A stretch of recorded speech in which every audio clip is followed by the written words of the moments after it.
الحمد لله الذي لم يزل عالما قديرا حيا قيوما سميعا بصيرا، ونشهد أن لا إله إلا الله وحده لا شريك له، له الملك وله الحمد وهو على كل شيء قدير. هو الأول والآخر والظاهر والباطن، وهو بكل شيء عليم. ونشهد أن سيدنا ومولانا محمدا عبده ورسوله، هو سيد المرسلين وخاتم النبيين ورحمة للعالمين وشفيع المذنبين. قال الله تبارك وتعالى: إن الله وملائكته يصلون على النبي يا أيها الذين آمنوا صلوا عليه وسلموا تسليما.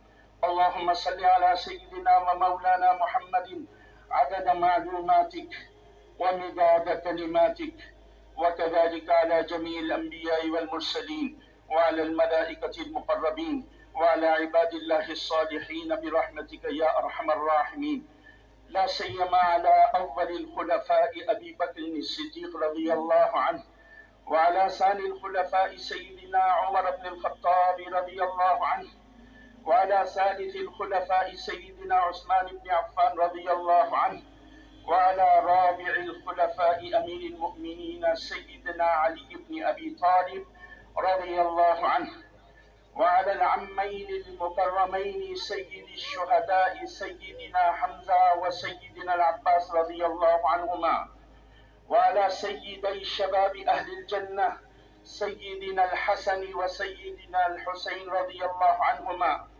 وعلى بناته الطاهرات زينب ورقية وأم كلثوم وفاطمة رضي الله عنهن، وأزواجه المطهرات، وعلى سائر الصحابة والتابعين رضوان الله تعالى عنهم أجمعين. ربنا آتنا في الدنيا حسنة وفي الآخرة حسنة وقنا عذاب النار. ربنا هب لنا من أزواجنا وذرياتنا قرة أعين واجعلنا للمتقين إماما.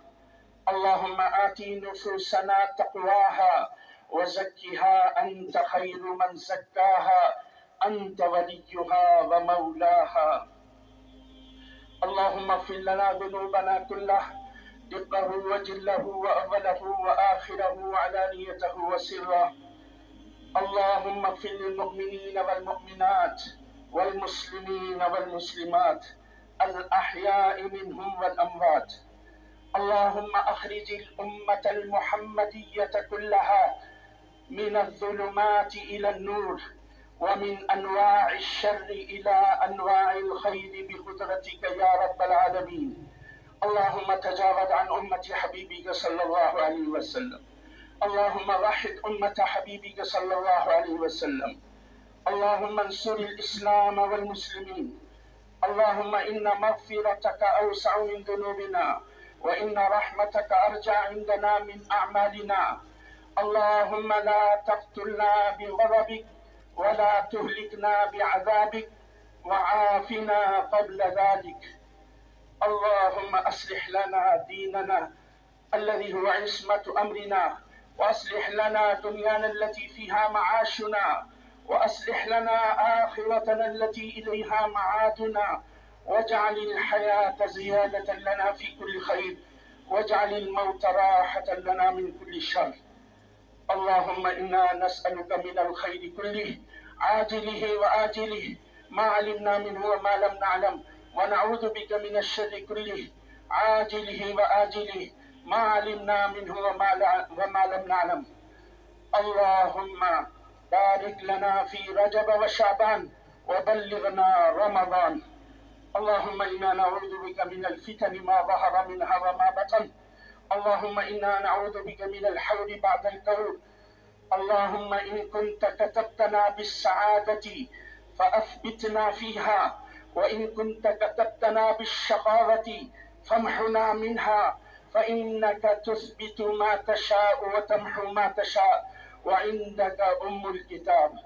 اللهم أنزل الرحمة والبركة والرشد والهداية والعفة والعافية والسلامة والرضوان والقبولية على هؤلاء الناس المجتمع وعلى جميع المسلمين في العالم بقدرتك يا رب العالمين. إن الله يأمر بالعدل والإحسان وإيتاء ذي القربى وينهى عن الفحشاء والمنكر والبغي يعظكم لعلكم تذكرون. اذكروا الله تعالى يذكركم وادعوه يستجب لكم، ولذكر الله تعالى أعلى وأجل وأتم وأعظم وأكبر، والله يعلم ما تصنعون.